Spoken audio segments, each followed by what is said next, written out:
माननीय श्री महेश्वर सिंह जी, हमारे बीच में माननीय विधायक छोरीलाल जी, माननीय विधायक श्री सुरेंद्र शौरी जी, एचपीएमसी के vice chairman Shri Ram Singh ji, agro industry के वाइस चेयरमैन युवराज बोध जी, पार्टी के हमारे जिला के अध्यक्ष भीमसेन जी, deputy commissioner Kullu Ashutosh Garg ji, SP Kullu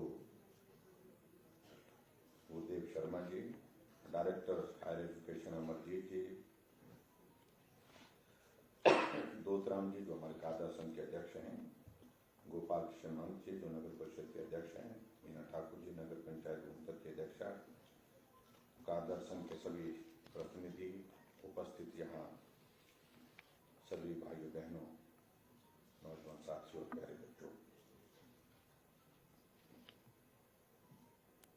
दशहरे का हमारा ये ऐतिहासिक अंतर्राष्ट्रीय स्तर का मेला समापन की ओर बढ़ रहा है और मौसम खराब होने की वजह से समापन की इस रस्म को हमको इस हॉल में करना पड़ रहा है। परंपरा के अनुसार हम आज का कार्यक्रम जो हमारा कला केंद्र है कुल्लू का वहां करते थे, लेकिन परिस्थितियों को ध्यान में रखते हुए उस कार्यक्रम में थोड़ा सा परिवर्तन हुआ है। मुझे इस बात की खुशी है कि हमारे हिमाचल प्रदेश में जो हमारे त्योहार हैं, त्योहार तो ये पूरे देश का है, पूरे देश में दशहरा मनाया जाता है, लेकिन हिमाचल प्रदेश में कुछ एक स्थानों पर उन त्योहारों को हम बड़े स्तर पर मनाते हैं, जिसमें कुल्लू का दशहरा अंतर्राष्ट्रीय स्तर पर हम कुल्लू में मनाते हैं। दशहरा हर घर का अपने देश का त्योहार है, हर परिवार का है, लेकिन आयोजन की दृष्टि से इसके लिए विशेष व्यवस्था हमारे कुल्लू जिला के अंतर्गत हिमाचल प्रदेश में की जाती है। और इस आयोजन के लिए आप सब लोग अपना बहुत बड़ा एक इन्वॉल्वमेंट देते हैं, अपना सहयोग देते हैं, चाहे वह हमारे कारगर संघ है, चाहे हमारे देवी देवता के साथ अन्य जो कार्टून हैं, चाहे हमारे यहाँ के सारे हमारे जनप्रतिनिधि हैं, चाहे महिला मंडल हैं, चाहे सेल्फ हेल्प ग्रुप है। यानी कि मैंने देखा कि दशहरा का मतलब है कि सारे समाज का एक इन्वॉल्वमेंट, भागीदारी जिसको मैं कह सकता हूं, वो यहां देखने को इस कार्यक्रम में मिलती है। और मैं डिस्ट्रिक्ट एडमिनिस्ट्रेशन को भी बहुत बधाई देता हूं कि ये आयोजन अब की बार थोड़ा हट करके भी था और उस दृष्टि से उसमें हम सफल रहे। मैं डिप्टी कमिश्नर, इनकी सारी टीम को, एसपी, इनकी सारी टीम को व्यवस्था की दृष्टि से जो संचालन यहाँ पर किया गया, उसके लिए मैं बहुत बहुत उनको बधाई भी देता हूँ।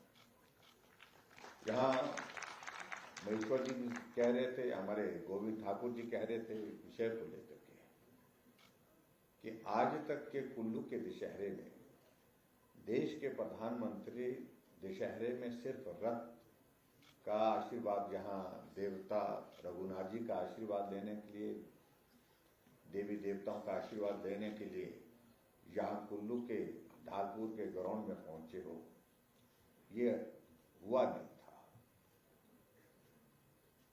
लेकिन अब की बात ये हुआ, उसके लिए मैं आप सबको विशेष तौर पर बधाई देता हूं। प्रधानमंत्री जी का संदेश आया, हमारी बात हुई, उन्होंने कहा कि कुल्लू के दशहरे में जाना हो तो क्या करना होगा। हमने कहा कि कार्यक्रम आपका बनता है तो दशहरे की उस रथ यात्रा को हम दूर से देख सकते हैं, लेकिन वो उनका कहना था कि वहां नजदीक पहुंचने के बाद हम दूर रहें, इसका क्या संदेश जाएगा। हमने कहा संदेश तो इसका तब भी ठीक जाएगा, ऐसी बात नहीं, आप इतना समय निकाल करके। लेकिन उन्होंने कहा कि मेरी इच्छा है कि मैं रघुनाथ जी की उस यात्रा को मैंने बहुत वर्षों पहले देखा था, जब वो यहाँ संगठन का काम देखते थे, काम करते थे, उस दौरान देखा था। तो मैं चाहता हूं कि वहां पर जाएं और हम दर्शन भी करें और आशीर्वाद भी लें। हमने कहा हम सारी चीज की व्यवस्था करते हैं। पहला कार्यक्रम बिलासपुर में था, 4 योजनाएं थी, उन 4 योजनाओं का उद्घाटन और शिलान्यास था, जिसमें ऑल इंडिया मेडिकल इंस्टीट्यूट सबसे बड़ा संस्थान हिमाचल प्रदेश के लिए उनके आशीर्वाद से मिला और वो बन करके तैयार हुआ, जिसका फाउंडेशन स्टोन भी उन्होंने रखा और बन करके भी तैयार हुआ। और हमारे लिए, हिमाचल वालों के लिए एम्स का मतलब दिल्ली होता था, अब हमारे लिए अब एम्स का मतलब बिलासपुर हो गया। ये हमारे लिए बहुत बड़ी उपलब्धि है। स्वास्थ्य की बेहतरीन सुविधाएं जहां उपलब्ध होंगी वो हमारे हिमाचल प्रदेश के अंदर ही होंगी, ऑल इंडिया मेडिकल इंस्टीट्यूट में होंगी। दूसरा, उसके बाद उन्होंने कहा कि वहां से हम चलेंगे, तो हम जब उनके साथ जो एसपीजी की जो टीम थी, जो इंचार्ज थे, उनसे लगातार हम बातचीत करते रहे। उन्होंने कहा कि हमको वहां पर पहले तो बैठने के सिलसिले में ही यहाँ पर बड़ा ये हुआ कि जहाँ बैठने की जगह बताई गई वो हमको थोड़ा दूर लगी, लेकिन फिर भी उसके बावजूद हमने कहा कि चलो, सुरक्षा वालों ने कहा कि इतना गैप हमको रखना पड़ेगा और इससे कम हम इजाजत नहीं दे सकते। हमने वो मान ली बात। हमने कहा अगर रथ को जाने के लिए जगह नहीं मिल पाई तो नजदीक से दर्शन करने के लिए एक जगह तो बनाइए। फिर एक प्लेटफॉर्म बनाया, छोटा सा प्लेटफॉर्म पर खड़ा होकर के प्रधानमंत्री जी दर्शन करने के लिए थोड़ा नजदीक आएंगे। लेकिन जब बिलासपुर पहुंचे, इससे पहले वो मंच पर जाते थे, तो मुझे ग्रीन रूम में बुलाया कि वो कुल्लू के दशहरे में वो रथ के पास जाने का क्या हुआ। मैंने कहा कि आपकी सुरक्षा वालों ने मना कर दिया, बिल्कुल मना कर दिया। उन्हें वो बुलाए अधिकारी और कहा कि वो क्यों आप मना कर रहे हैं, मुझे जाना है। उन्होंने कहा कि हम इजाजत नहीं दे सकते वहां अगर जाना है भीड़ के बीच में, क्योंकि वो क्राउड ऐसी है कि वो ऑर्गेनाइज्ड क्राउड नहीं होगी, वहां पर भीड़ होगी, तो ऐसे में मुश्किल होगा। तो हमको वहां पर बैरिकेडिंग करनी पड़ेगी और बैरिकेडिंग के लिए वहां पर इजाजत उस ग्राउंड में नहीं मिल पाएगी, देवताओं की अनुमति उसके लिए नहीं मिल पाएगी। तो फिर मैंने कहा कि रस्सी से थोड़ा सा ऐसा रास्ता बना करके, तो कहा कि रस्सी भी बाधा ही मानी जाती है और वहां से रथ न निकलना है तो देवताओं की इसके लिए भी सहमति नहीं है, मतलब अनुमति नहीं है। और ऐसे कह करके उन्होंने कहा कि इन सारी बातों को ध्यान में रखते हुए हमको आपका रथ के पास जाने का ये कार्यक्रम स्थगित करना, रोकना पड़ रहा है। आपके लिए हमने दर्शन करने के लिए एक जगह बनाई है, दूर से वहां से दर्शन कर। प्रधानमंत्री जी को इस बात को लेकर के गुस्सा भी था और उन्होंने कहा कि देखिए, ये मेरा आदेश है, मैं दर्शन करने के लिए रथ के पास जाऊंगा और जो व्यवस्था करनी आप करिए। और उस आदेश के मुताबिक फिर आगे बढ़े। और मुझे इस बात की खुशी है कि यहाँ प्रधानमंत्री जी ने रथ तक जा करके रथ का आशीर्वाद, देवी देवताओं का आशीर्वाद वो भी लिया, रथ के साथ जाकर के वहाँ पूजा अर्चना भी की। और उसके साथ साथ में जो प्लेटफॉर्म बनाया था, उस प्लेटफॉर्म पर भी 15-20 मिनट तक खड़े होकर के हाथ जोड़ करके सभी देवी देवताओं के प्रति श्रद्धा व्यक्त करते हुए, सम्मान व्यक्त करते हुए देश के प्रधानमंत्री वहां पर खड़े रहे। तो ये मुझे लगता है कि ये कुल्लू के इतिहास में, दशहरे के इतिहास में ये पहली बार हुआ है जो हम लंबे समय तक याद रखेंगे। बाकी सारी चीजों को लेकर के मुझे आज के इस कार्यक्रम में लंबी बात नहीं कहनी है, क्योंकि हमको निकलना है। बताया जा रहा है कि मौसम बहुत तेजी से फिर खराब हो रहा है, तो ऐसे में शिमला में आज कैबिनेट की बैठक भी है। लेकिन मुझे इस बात की खुशी है कि आज हमने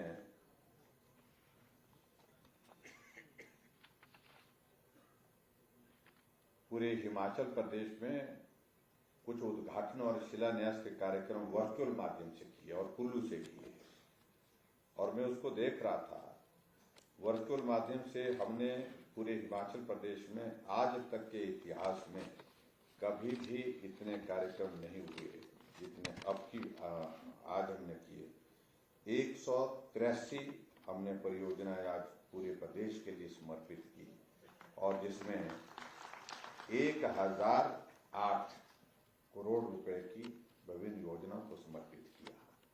ये तो पूरे प्रदेश भर के अलग जिलों में किया, लेकिन इसके अतिरिक्त मैं यहाँ देख रहा हूँ कि कुल्लू में भी हमने, ये सामने दीवार है जहाँ से मंदिर प्रवेश किए, वहां पर 10 उद्घाटन और 21 शिलान्यास के कार्यक्रम यहाँ पर भी आपके यहाँ पर किए गए, और जिसमें 164 करोड़ रुपए के और उद्घाटन और शिलान्यास जो है यहाँ पर किए गए।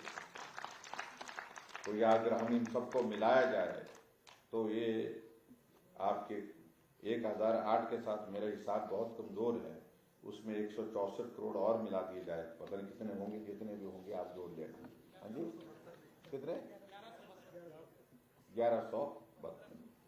1172 से ज्यादा क्यों इसमें देखिए, इसमें जो 1008 करोड़ 42 लाख है, ये कुल मिलाकर के 1172 करोड़ रुपए की 1173 करोड़ के लगभग जो है योजना आपके लिए समर्पित हुई पूरे प्रदेश भर में, जिसमें कुल्लू जिला के अंतर्गत भी आज बहुत सारी योजनाओं का उद्घाटन और शिलान्यास आपके सामने, जैसे मैंने बताया, 10 उद्घाटन और 21 शिलान्यास हमने किए हैं। तो इसलिए मैं आप सबको बहुत बहुत उन सारी चीजों के लिए बधाई देता हूं, और ये दशहरा हम सब लोग उत्साह के साथ मनाते रहें, ऐसा हमारा प्रयत्न हमेशा रहना चाहिए। आज हमारे बच्चे भी यहाँ पर आए हैं और 1000 बच्चों को मोबाइल फोन भी हमने उपलब्ध कराया, उसके लिए बहुत बहुत बच्चों को भी बहुत बधाई।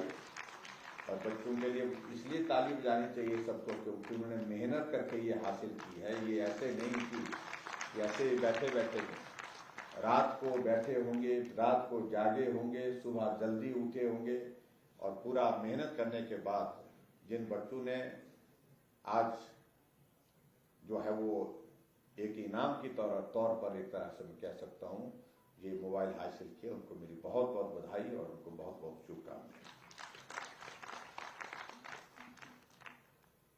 मुझे इस बात की भी खुशी है कि हिमाचल प्रदेश में हमारी सरकार का 5 वर्ष का कार्यकाल आप सबके सहयोग से, देवी देवताओं के आशीर्वाद से पूरा होने जा रहा है।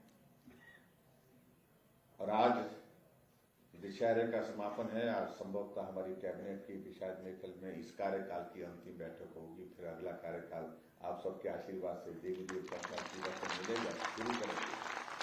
लेकिन मैं इतना जरूर कहना चाहता हूं कि कठिन परिस्थितियों का ये दौर था, मुश्किल परिस्थितियां थी, लेकिन फिर भी आप सबका सहयोग, आप सबका आशीर्वाद हमको जिस रूप में मिलता रहा, हम उसका एहसान पुख्ता नहीं कर सकते।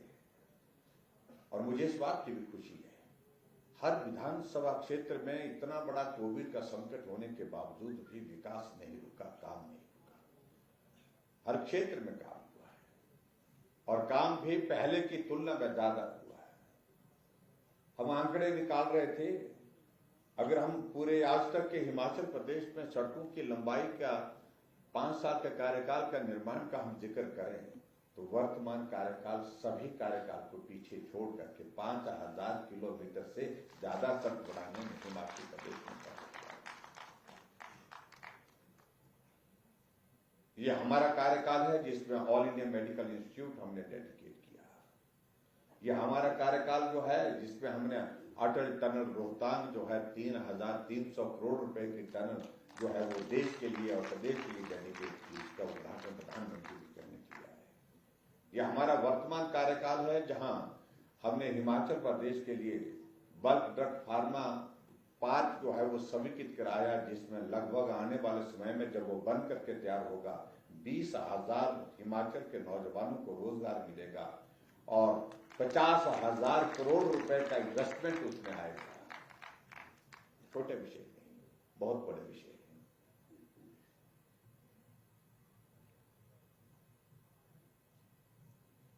लेकिन फिर भी मैं इस बात को मानता हूं कि विकास की कोई एक सीमा नहीं होती है। आज हम एक चीज को पूरा करते हैं, कल दूसरी चीज की मांग आ जाती है, वो सारा क्रम चलता रहेगा।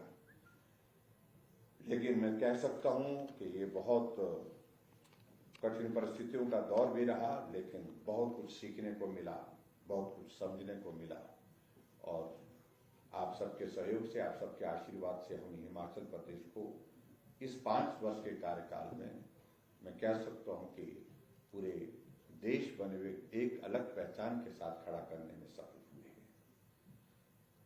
आने वाले समय में परीक्षा का एक दौर आएगा। एक लोकतांत्रिक व्यवस्था के अनुसार विधानसभा के चुनाव होंगे और अच्छा काम करने के बाद हम ऐसी उम्मीद करते हैं, और उम्मीद नहीं, हम विश्वास रखते हैं कि निश्चित रूप से अब की बार हिमाचल प्रदेश में जो हमने कहा है, रिवाज बदलने की बात कही, तो अब की बार वो रिवाज बदलेगा। फिर भारतीय जनता पार्टी की सरकार होगी। हिमाचल की आवश्यकता है, हिमाचल की जनता की आवश्यकता है, देश की आवश्यकता नरेंद्र भाई मोदी जी हैं, और हिमाचल की जरूरत भी नरेंद्र भाई मोदी जी हैं, क्योंकि वो हिमाचल प्रदेश को अपना घर मानते हैं। घर जैसा हम सबके साथ व्यवहार करते हैं, घर जैसा प्यार हमको देते हैं, स्नेह देते हैं, सहयोग देते हैं। ये हिमाचल तभी आगे बढ़ पाएगा जब इस प्रकार का नेतृत्व हिमाचल प्रदेश को हर क्षेत्र में विकास के लिए रास्ता देगा। और ये भी मैं कहना चाहता हूं कि अभी लंबा दौर चलता रहेगा। नरेंद्र भाई मोदी जी का दौर 20 वर्षों से पहले थमने वाला नहीं है। ये लंबा दौर है, लंबा चलता रहेगा। वैसे में हमको भी उनके साथ चलते हुए हिमाचल के भले के लिए, हिमाचल के विकास के लिए काम करना है। उसके लिए हमको मन बनाना है। हमारे कई तरह के मित्र बातें करते होंगे, उस अपनी बातें सब कहेंगे, उसमें कुछ बात कहना नहीं चाह रहा हूं आज इस समापन के अवसर पर। लेकिन मैं इतना जरूर कहना चाह रहा हूं, भविष्य नहीं रहा उस विचार का, उस दल का, न पूरे देश में, न किसी प्रदेश में। और उसके लिए दोषी ना आप है, ना हम हैं, क्योंकि उसकी परिस्थितियां, जो परिस्थिति है वहां की अलग तरह की है। आज जो कई तरह की बातें कहने की कोशिशें कर रहे हैं कि हम ये करेंगे, वो करेंगे, जब आजाद भारत के इतिहास में 50 वर्ष तक आपको शासन करने का अवसर मिला तो क्यों नहीं किया। जब हिमाचल प्रदेश में अस्तित्व में आया, उसमें भी आज हमारे हिमाचल प्रदेश के 75 वर्ष पूरे हो गए बने हुए, लगभग 50 वर्ष का कार्यकाल आपको काम करने का मौका मिला तो क्यों नहीं किया। ये प्रश्न खड़े होते हैं। इसलिए उनसे कोई भविष्य की उम्मीद नहीं है। और आज हमारे लिए सबसे बड़ी प्रसन्नता का विषय है कि एक इस तरह का नेतृत्व देश को मिला है, जो देश को एक अलग पहचान दिलाने में, एक अलग स्थान सम्मान दिलाने में अभी सफल हुआ है। और ऐसे नेतृत्व को हमको मजबूत करना है। यही मुझे आज के इस कार्यक्रम में आप सबके बीच में कहना है। और हमारी देवी देवताओं की जो हमारी संस्कृति है, जो यहाँ की परंपरा है, ये दशहरा उस परंपरा को बहुत बड़ी ताकत देता है, बहुत बड़ी मजबूती देता है। और मुझे इस बात की खुशी है कि आप लोगों ने अभी तक भी जो बहुत प्राचीन समय से हमारी परंपराएं चली हुई है, उनको यहाँ पर स्थापित रखा है। और स्थापित ही नहीं, उनको मजबूत करने के लिए आप सब लोग प्रयत्न करते हैं, और वो अपने स्थान पर उस तरह से कायम है। उसके लिए मैं आप सबको बहुत बहुत आभार भी देता हूँ, आप सबको बहुत बहुत बधाई भी देता हूँ। मेरे समक्ष कुछ बातों का जिक्र यहाँ पर किया गया है कि दशहरे के लिए कुछ हर बार जब आते हैं हम, कुछ थोड़ा सा स्लाइड से कुछ थोड़ी बहुत इंक्रीज की जाती है, और जिससे देवी देवताओं के सारे संचालन की जो व्यवस्थाएं हैं, तो उन सारी चीजों को हम पूरी तरह से ठीक तरह से चला सकते हैं। और मैं आप सबके बीच में ये कहना चाहता हूँ कि हमारा जो दशहरा का जो ये महापर्व होता है, और उस कुल्लू घाटी में, इस कुल्लू घाटी में जो हमारी देवी देवताओं को नजराना देने की जो एक व्यवस्था थी, उस व्यवस्था में और उसमें बजंतियों के मानदेय के लिए भी बात आई है कि उसमें भी थोड़ी सी इंक्रीज की जाए। मैं इन दोनों चीजों में, जहां पहले भी थोड़ी बहुत इंक्रीज हम करते रहे, बढ़ोतरी करते रहे, तो नजराने में भी और बजंती के मानदेय में भी 15% बढ़ोतरी करने की घोषणा करता है। और उसके साथ में ये भी कहना चाहता हूं, जिन देवी देवताओं को दूरी भत्ता दिया जाता है, मैं जो दूर से आते हैं, स्वाभाविक रूप से उनका समय भी ज्यादा लगता है, तो उनके दूरी भत्ते में भी जो है वो 20% इंक्रीज करने की, वृद्धि करने की जो है मैं यहाँ पर घोषणा करता हूँ। और मुझे ये भी बताया गया कि भाई जो कार्यदर्शन की ओर से कि यहाँ जो विधानसभा क्षेत्र मनाली तथा बंजार से जो हमारी देवी देवता इस दशहरे के मेले में हिस्सा लेने के लिए आते हैं और आते समय रात्रि ठहराव उनको रास्ते में कई बार करना पड़ता है। कई बार क्या आना रुकना नहीं पड़ता, क्योंकि एक दिन का यात्रा उनके लिए संभव नहीं हो पाती है जहां से वो गंतव्य स्थान उनका होता है। तो इन देवी देवताओं को दूरी भत्ता नहीं दिया जाता इससे पहले। तो मैं कार्यदल संघ की इस मांग को भी पूरा करता हूं और सभी साथियों की ओर से मंच पर भी हमारे सब साथियों ने इस बात को लेकर के मांग की कि इन देवी देवताओं को 1500 रुपये दूरी भत्ता भी आने वाले समय में जो है उपलब्ध कराएंगे। ये भी मैं आपके बीच में कहना चाहता हूँ। और इसी के साथ साथ में जो हमारे हरिपुर, मणिपुर तथा विशिष्ट में मनाए जाने वाले दशहरा की तर्ज पर मैं मनाली विधानसभा क्षेत्र के नगर में मनाए जाने वाले दशहरे के लिए भी दशहरा उत्सव समिति की ओर से 50,000 रुपये प्रदान करने की यहाँ पर घोषणा करता हूँ, 50,000 उसको दिया जाएगा। और इसके अतिरिक्त हरिपुर का जो दशहरा जिसके लिए अभी तक हम 1 लाख रुपए जो है वो राशि दी जाती है, उसे बढ़ा करके 1,25,000 रुपए देने की यहाँ पर घोषणा करता हूँ। और मणिकर्ण दशहरा में जो है उसमें 1 लाख दिया जाता है, उसमें भी 1,25,000 रुपए में देने की यहाँ पर घोषणा करता हूँ, थोड़ी सी इंक्रीज की 25% की। और उसी तरह से विशिष्ट का दशहरा जहाँ 75,000 रुपये हम देते हैं, उसको उस दशहरे को 1 लाख रुपए देने की मैं आपके बीच में यहाँ पर घोषणा करता हूँ। ये त्योहार ठीक तरह से व्यवस्थित ढंग से संचालित हो, ठीक प्रकार से व्यवस्थित ढंग से ये सब त्योहार चलें, ये हमारे संस्कृति को भी जीवित और मजबूत करने की दृष्टि से बहुत महत्वपूर्ण भूमिका निभाते हैं। इसलिए हम सबका ये दायित्व बनता है। तो मैं आज के इस अवसर पर आप सभी को एक बार दशहरे के समापन अवसर पर एक बार फिर से आयोजन में जिस रूप में आप सबका सहयोग रहा, जिस रूप में आप सबकी मदद रही, उसके लिए मैं आप सबका धन्यवाद करता हूं और सफल आयोजन के लिए आप सबको बहुत बहुत बधाई देता हूं। और अब की बात खास तौर से इस बार के इस दशहरे में जो विशेष बात, जो आदरणीय प्रधानमंत्री नरेंद्र मोदी जी का यहाँ पर आप सबके बीच में आना हुआ और आकर के रघुनाथ जी के दर्शन करने का सौभाग्य प्राप्त उनको भी हुआ, हमको भी हुआ, उसके लिए भी मैं आदरणीय प्रधानमंत्री नरेंद्र मोदी जी का विशेष तौर से आभार व्यक्त करता हूं। आपने हिमाचल प्रदेश की उस देव संस्कृति को भी सम्मान दिया, हिमाचल की संस्कृति को भी सम्मान दिया और हिमाचल के लोगों को भी आपने स्नेह दिया। उसके लिए प्रधानमंत्री नरेंद्र मोदी जी का हृदय से बहुत बहुत आभार और आप सभी का भी बहुत बहुत आभार। अगले दशहरे में देवी देवताओं का आशीर्वाद रहना चाहिए, आप सबका आशीर्वाद रहना चाहिए। इसी रूप में हम मिलेंगे और आप सबका आशीर्वाद निश्चित रूप से मिलेगा, ऐसा मुझे पूरा विश्वास है। इतनी बात कहते हुए आप सबका बहुत बहुत धन्यवाद। नमस्कार, जय हिंद, जय